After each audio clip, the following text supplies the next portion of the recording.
તો નાગજીભાઈ દેસાઈ પ્રમુખ માલધારી એકતા સમિતિએ અપીલ કરી છે કે સમાજ અને માલધારી સમાજને વિનંતી કે તાજેતરમાં જે પરિસ્થિતિ નિર્માણ થઈ છે તે બંને સમાજો માટે ખૂબ દુઃખદ છે।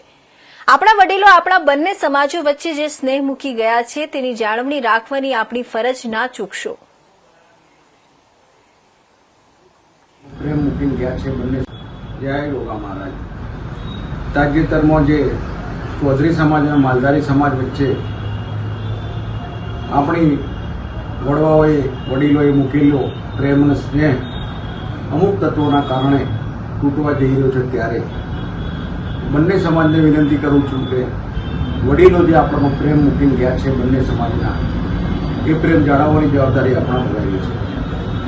વાત કરીએ પ્રેમ લગ્નની, તો પ્રેમ લગ્ન બીજી જ્ઞાતિમાં કોઈ કરી લેતા હોય અને એ જ બાળક દીકરો દીકરી જેના હોય તે કોઈ પણ સમાજના હોય, એ પોતાના માના 9 મહિના પેટમાં રહીને એના ના થયા હોય, એ શું સમાજની સેવા કરવાના હતા?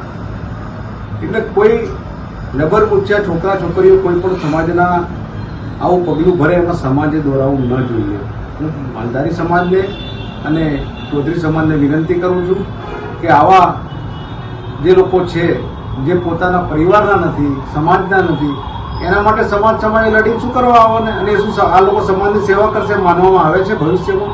જે સમાજને શું થાય? જેને માતા પિતાએ જેને જન્મ આપ્યો એની સામે પોલીસ ફરિયાદ કરતા હોય, એને જેલમાં પુરાવતા હોય, એમ કહેતા મારી માતા મને દુઃખ આપે છે, મારા પિતા મને દુઃખ આપે છે, આવા નિવેદનો પોલીસ સ્ટેશનમાં નોંધાવતા હોય, એને શું એને પાછળ તમારે આંદોલનો કરવાના? એટલે હું બંને સમાજને વિનંતી કરું છું કે શાંતિ જાળવે અને આગામી દિવસોમાં મને ચોક્કસ વિશ્વાસ છે ચૌધરી સમાજમાં પણ એક બુદ્ધિજીવી વર્ગ આખો છે, માલધારી સમાજમાં પણ છે, બંને સમાજો હતો એવો પ્રેમ ને સ્નેહ વધારશે, એ જ આશા અભ્યર્થના સાથે જય રોગા મહારાજ।